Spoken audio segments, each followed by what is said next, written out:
নমস্কার বন্ধুরা, শ্রাবণীর রান্নাঘরে আপনাদের সবাইকে স্বাগত জানিয়ে আমি আবারও একটা রান্নার ভিডিও নিয়ে আপনাদের সামনে চলে এসেছি।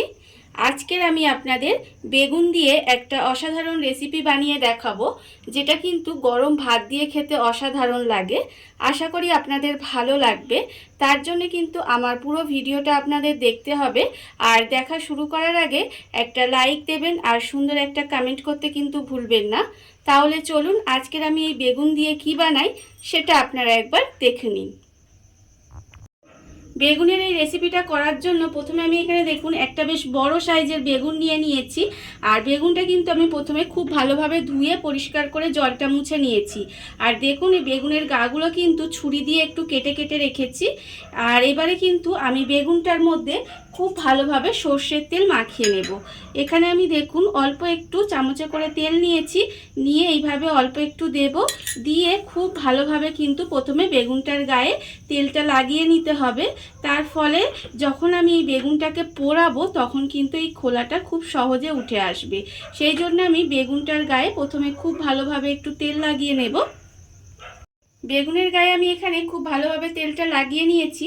আর অন্যদিকে দেখুন গ্যাসটা অন করে একটা এইভাবে রুটি সাকার নিয়ে নিয়েছি।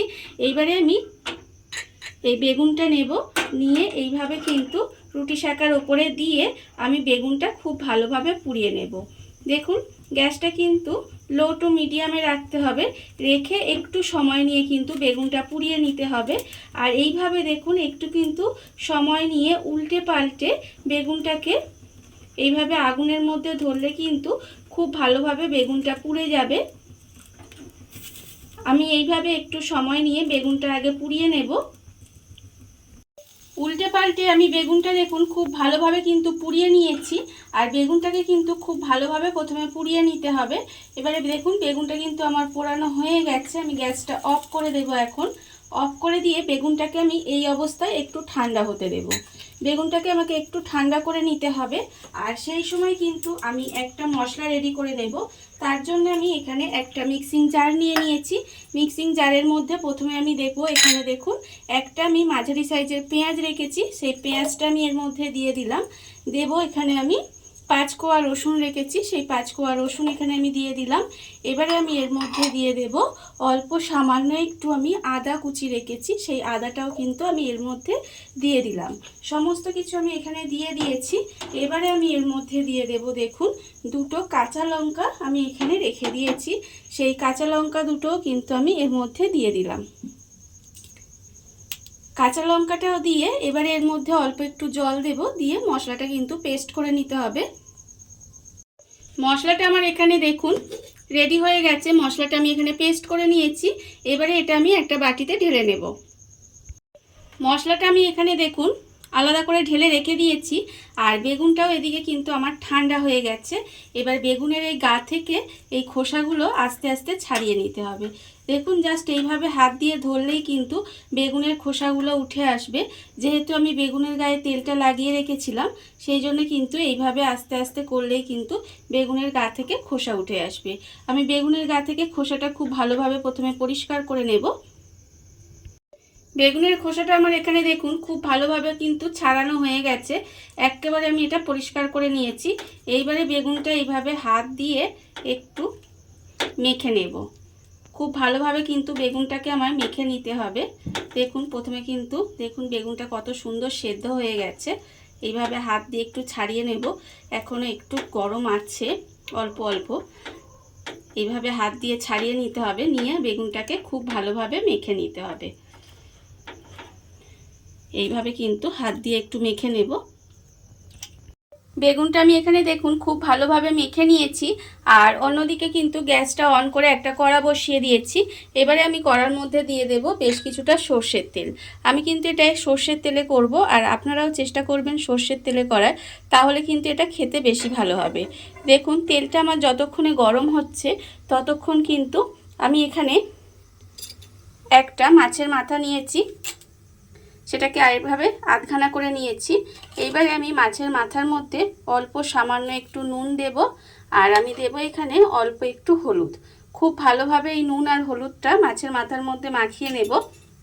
মাছের মাথার মধ্যে ভালোভাবে নুন হলুদটা মাখানো হয়ে গেছে। আর অন্যদিকে দেখুন তেলটাও কিন্তু ভালোভাবে গরম হয়ে গেছে। এবারে আমি তেলের মধ্যে মাছের মাথাগুলো দিয়ে দেব, দিয়ে খুব ভালোভাবে লাল করে একটু ভেজে নিতে হবে। মাছের মাথাগুলো তেলের মধ্যে দিয়ে আমি কিন্তু খুব ভালোভাবে লাল করে প্রথমে একটু ভেজে নেব। মাছের মাথাগুলো দেখুন আমি এখানে উল্টে পাল্টে একটু লাল করে ভেজে নিয়েছি। মাছের মাথাগুলো কিন্তু এখানে আমার ভাজা হয়ে গেছে। এইবারে আমি মাছের মাথাগুলোকে আলাদা করে তুলে রেখে দেব। দেখুন এইভাবে কিন্তু মাছের মাথাগুলোকে আমি আলাদা করে প্রথমে তুলে রেখে দেব। মাছের মাথাগুলো আমি আলাদা করে তুলে রেখে দিয়েছি। এবারে আমি ওই তেলের মধ্যে দিয়ে দেব প্রথমে। দেখুন এখানে আমি রেখেছি একটা শুকনো লঙ্কা, আর আমি দেব এর মধ্যে অল্প একটু পাঁচফোড়ন। এই শুকনো লঙ্কা আর পাঁচফোড়নটা আমি একটু তেলের মধ্যে দিয়ে ভেজে নেব। ফোড়নটা যখন ভাজা হয়ে যাবে তখন আমি এর মধ্যে দিয়ে দেব, দেখুন এখানে আমি যে মশলাটা বেটে রেখেছিলাম, মানে পেঁয়াজ, আদা, রসুন আর কাঁচা লঙ্কা বেটে রেখেছিলাম, সেটা আমি তেলের মধ্যে দিয়ে দেব। দিয়ে খুব ভালোভাবে মশলাটাকে একটু কষিয়ে নিতে হবে, যাতে মশলার যে একটা কাঁচা গন্ধ থাকে সেটা চলে যায়। এইভাবে একটু সময় নিয়ে আমি মশলাটা একটু কষিয়ে নেব। মশলাটা আমার এখানে ভালোভাবে কষানো হয়ে গেছে। দেখুন মশলার যে কাঁচা গন্ধটা সেটাও কিন্তু চলে গেছে।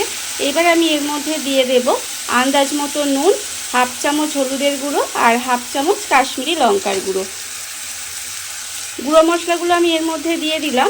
দিয়ে খুব ভালোভাবে কিন্তু গুঁড়ো মশলাগুলো এর মধ্যে মিশিয়ে একটু কষিয়ে নিতে হবে।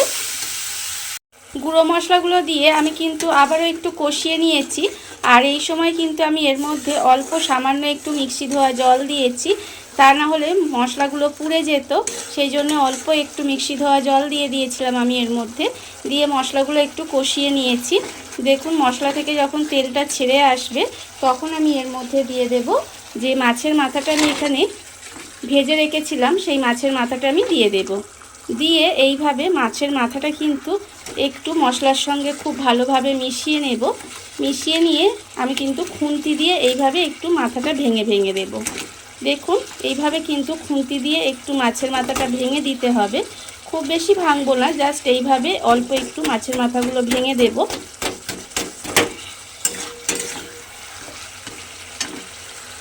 মাছের মাথাটা আমি এখানে দেখুন ভেঙে নিয়েছি। এইবারে আমি এর মধ্যে দিয়ে দেব টমেটো কুচি। এখানে আমি একটা মাঝারি সাইজের টমেটো এইভাবে একটু ডুমো ডুমো করে কেটে রেখেছি, সেই টমেটোটা আমি এর মধ্যে দিয়ে দিলাম। দিয়ে কিন্তু এটা আমি আবারও খুব ভালোভাবে একটু মিশিয়ে দেব। মিশিয়ে এইভাবে একটু ঢাকা দিয়ে 5 মিনিট মতো রান্না হতে দেব। টমেটোটা দিয়ে আমি এইভাবে 5 মিনিট মতো একটু ঢাকা দিয়ে রান্না হতে দিয়েছিলাম। এইবারে আমি এর মধ্যে দিয়ে দেব, দেখুন যে বেগুনটা আমি পুড়িয়ে ভালোভাবে মেখে রেখেছি সেই বেগুনটা কিন্তু আমি এর মধ্যে দিয়ে দিলাম। বেগুনটা এর মধ্যে দিয়ে এবার মশলার সঙ্গে খুব ভালোভাবে মিশিয়ে নেব। প্রথমে এইভাবে খুব ভালোভাবে কিন্তু মিশিয়ে নিতে হবে। বেগুনটা দিয়ে আমি কিন্তু মশলার সঙ্গে খুব ভালোভাবে এইভাবে একটু মিশিয়ে নিয়েছি। দেখুন এই মেশানোটা কিন্তু খুব ভালোভাবে করতে হবে, যাতে মশলার সঙ্গে বেগুনটা খুব ভালোভাবে মিশে যায়। এইভাবে আমি প্রথমে খুব ভালোভাবে মিশিয়ে নিয়েছি। এইবারে আমি এই অবস্থায় আবারও কিন্তু 5 থেকে 7 মিনিট মতো ঢাকা দিয়ে কিছুক্ষণ রান্না হতে দেব। দেখুন আমি কিন্তু আবারও কিছুক্ষণ এইভাবে ঢাকা দিয়ে একটু রান্না হতে দেব।